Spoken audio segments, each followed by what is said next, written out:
Buenas tardes. Lo primero es agradecer a los organizadores del Congreso por haberme invitado a presentar sobre las inequidades en el acceso a servicios de salud en Colombia. El primer gran mensaje es que la inequidad en el acceso a servicios de salud mental no es una excepción, sino que hay unas inequidades importantes en el acceso a todo tipo de servicios en Colombia. Y lo segundo importante es que esa inequidad no se queda en la temática de salud.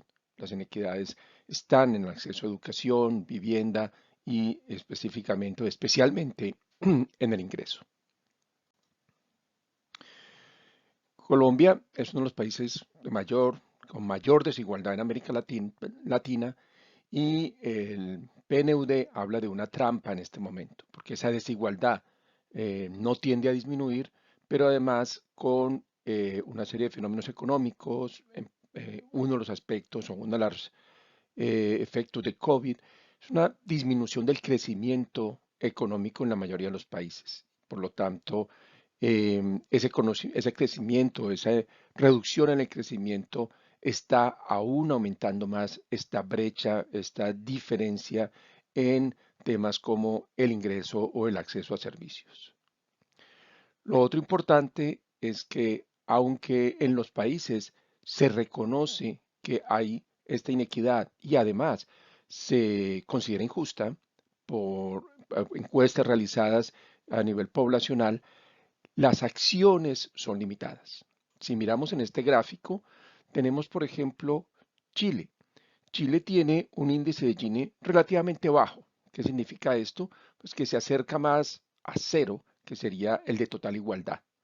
Mientras que Brasil tiene un índice de Gini muy alto, que se acerca más a uno y por lo tanto nos habla de una completa desigualdad. O sea, Brasil, Colombia y Honduras serían los tres países con mayores desigualdades en América Latina. Pero si miramos las personas que en estas encuestas responden diciendo esa inequidad, esa desigualdad es injusta, en Chile es casi del 100%, ¿sí? Aunque, repito, Chile es uno de los países que tiene un nivel de inequidad menor. De pronto también porque hay más sensibilidad en la población con respecto a las desigualdades sociales.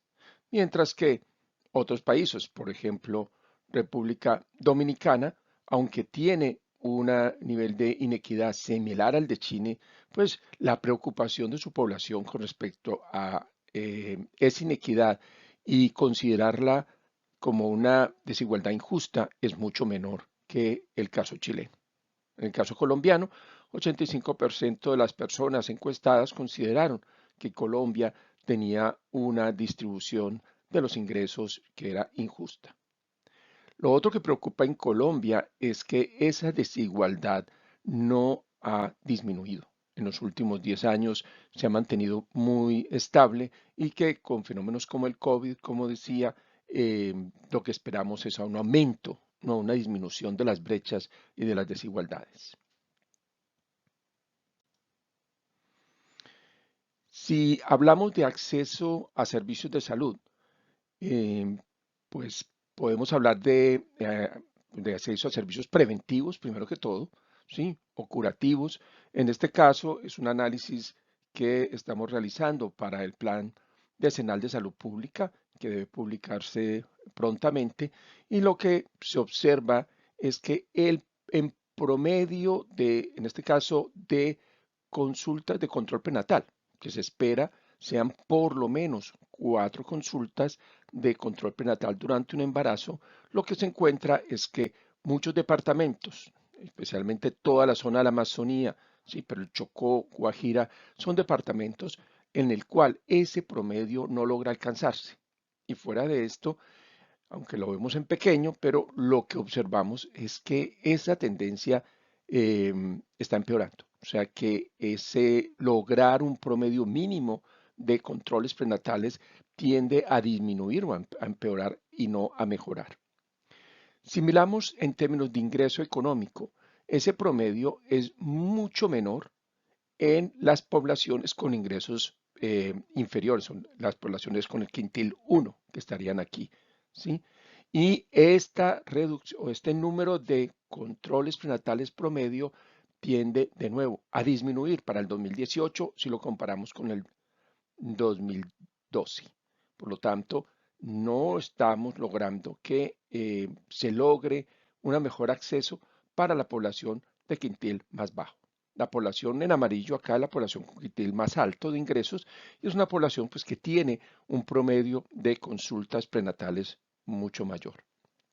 Y si lo miramos en términos de población, del tamaño de la población, pues en poblaciones pequeñas, sobre todo rurales, el promedio de consulta prenatal es mucho menor comparado con las grandes ciudades. Por lo tanto, también vivir en pequeñas ciudades, en pequeños comunidades, pues es un factor de riesgo, por decirlo así, para no lograr tener acceso a servicios de salud.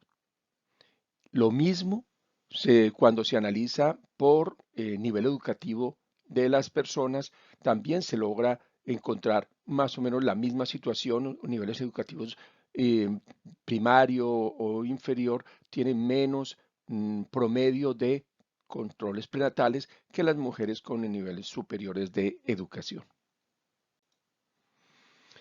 Si miramos en términos de resultados, uno de ellos es mortalidad materna. Y la mortalidad materna, pues, está disminuyendo en Colombia. Y esto es una buena noticia. Sin embargo, seguimos teniendo grandes diferencias entre departamentos y entre zona rural y urbana. Si miramos, por ejemplo, la mortalidad materna ha sido mucho más elevada en Amazonas, en Bichada, Guainía, comparado con la zona central, donde estaría Bogotá, Santander, Meta. Allí, en esta zona, hay una mortalidad materna mucho más reducida. Y si vemos el gráfico inferior, aquí lo que miramos es mortalidad materna en relación a, primero en verde, sería las personas que viven en ciudades o cabeceras municipales. Allí esa mortalidad de un lado es mucho menor y lo otro es que, digamos, se mantiene estable. Mientras que en la población, que aquí está en azul, que sería rural dispersa, pues esa mortalidad materna es mucho más alta que en la población que vive en cabecera municipal.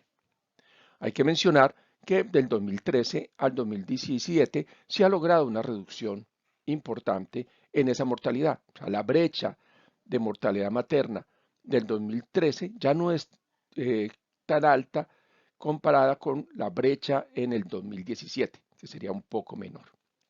Sin embargo, insistimos, sigue existiendo una brecha importante de mortalidad materna, mortalidad infantil, cuando analizamos eh, eh, ciudades, cabeceras municipales, comparado con rural disperso.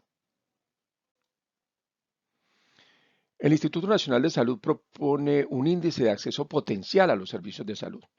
Y en este índice, una de las cosas interesantes es que se observa que el acceso en población de menos de 5 años y mayores de 65 es relativamente, digamos, más favorable que cuando hablamos del resto de la población. Ahora, sigue existiendo diferencias muy importantes cuando hablamos de departamentos. Por ejemplo, si estamos hablando de Bogotá, el 100% de la población tenía un acceso muy alto, un acceso potencial muy alto a servicios de salud. Mientras que si lo comparamos con el Chocó, el 90% tenían un índice de acceso potencial muy bajo a servicios de salud. O en el caso de Amazonas también estaríamos hablando de 90% de acceso muy bajo y de 0% de acceso intermedio alto o muy alto a servicios de salud. Otro de los indicadores es el de días promedios para conseguir una cita, tanto con medicina general como con medicina especializada, y allí también se observa una gran diferencia cuando se vive en zona urbana comparado con zona rural. En un estudio que realizamos sobre acceso a servicios de salud mental en Colombia, en el año analizado 659.000 personas consultaron por trastornos mentales. Esto equivalía a 1.5% de todas las atenciones, que es un porcentaje muy bajo cuando lo comparamos con las prevalencias de los trastornos de salud mental. Y esas personas recibieron un número también limitado, las que sí pudieron acceder recibieron un número limitado de atenciones, en promedio 3.6 atenciones por año. Si miramos en el gráfico, por ejemplo, si comparamos el porcentaje de niños de 7 a 11 años que recibieron atención comparado con el porcentaje que en la encuesta nacional de salud mental se esperan que tengan necesidad de atención, estamos hablando de un 12% comparado con un 2%. Y este porcentaje aún disminuye más cuando estamos hablando de adultos. En adultos, en la encuesta nacional de salud mental se planteaba 18% de trastornos, pero la consulta, las personas que fueron atendidas fue 1.5%. Por lo tanto, digamos, el adulto tiende a tener menor acceso a servicios de salud. Y esto, de nuevo, es más evidente cuando separamos por hombres y mujeres. Las mujeres tienden a tener una, un acceso un poco más limitado a servicios de salud mental. ¿Cuáles son las conclusiones? Existen múltiples barreras de acceso, no únicamente para la salud mental, sino para cualquier tipo de enfermedad. Las barreras son de todo tipo, administrativas, geográficas, normativas, poca oferta y contexto cultural, social, político y económico, que hay una inequidad en el acceso por ingreso, por zona geográfica, por nivel educativo y por etnia, aunque hemos tenido dificultad para encontrar información y documentar las diferencias de acceso debido a la etnia, y que la estigmatización de la enfermedad mental también es una posible razón del déficit de atención en salud mental, como lo plantea la Organización Mundial de la Salud. Aquí pueden encontrar la bibliografía y muchísimas gracias.